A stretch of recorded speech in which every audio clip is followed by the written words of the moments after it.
Dans cette vidéo, je vais vous montrer comment on va utiliser la marionnette, qui est un outil dans Illustrator qui va nous permettre de modifier un personnage, par exemple. Vous avez peut-être déjà vu la marionnette dans le cours d'image matricielle. C'est assez similaire. On va travailler cette fois-ci avec des vecteurs. Donc, vous voyez ici mon personnage. Euh, je sélectionne tout simplement mon personnage, peu importe la façon que je le fais. Donc, je peux passer par les calques ici pour sélectionner le personnage en question. Et je vais aller donc chercher mon outil marionnette qui se trouve à être derrière l'outil de transformation manuelle. Possiblement, en tout cas, moi je suis dans les indispensables classiques. Après, ça se peut que vous soyez dans un autre espace de travail. Si jamais vous ne trouvez pas, vous pouvez toujours aussi passer par modifier la barre d'outils où est-ce que vous retrouvez tous les outils possibles dans Illustrator. Et normalement, il se retrouve donc sous la transformation manuelle. Vous allez avoir ici l'outil déformation de la marionnette. Donc, on sélectionne.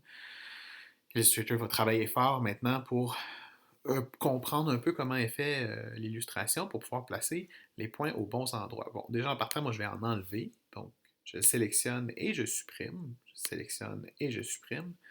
Je vais garder la tête, ou c'est correct.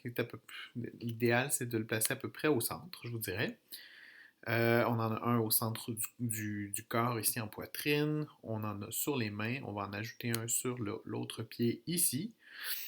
Et puis, on pourrait aussi en ajouter au coude ou aux genoux, mais normalement, ça va quand même bien se passer. On peut en mettre un au milieu du corps, au bas, ici. Ça pourrait peut-être aider avec certains mouvements. Donc, ce qu'on va faire, c'est tout simplement, de la même façon qu'on fait dans Photoshop, venir, par exemple, déplacer les membres.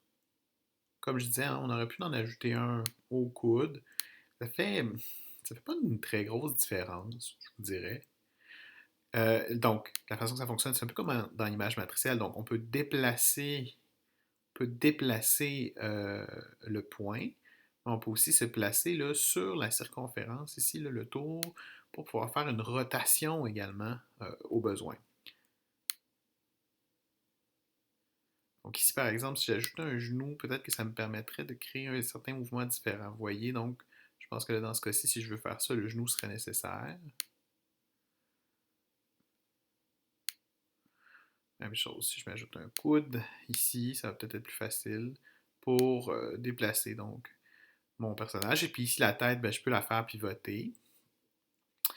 Puis là, ben, c'est vrai que tout à l'heure, il y avait comme un petit point qui était ajouté ici. Mais si par exemple, je voulais en mettre deux, si je voulais comme étirer un peu le toupette, par exemple, faire une petite rotation, ça peut donner quelque chose d'assez cute aussi.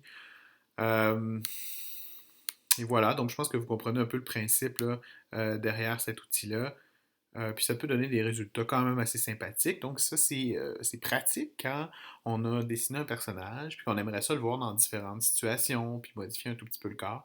Ça donne une base, mais après, c'est sûr qu'il n'y a rien qui nous empêche, bien sûr, de venir modifier les vecteurs pour ajuster. Certainement, si jamais on a fait une rotation puis que c'est un peu étrange, ben, on peut venir ajuster les vecteurs tout simplement.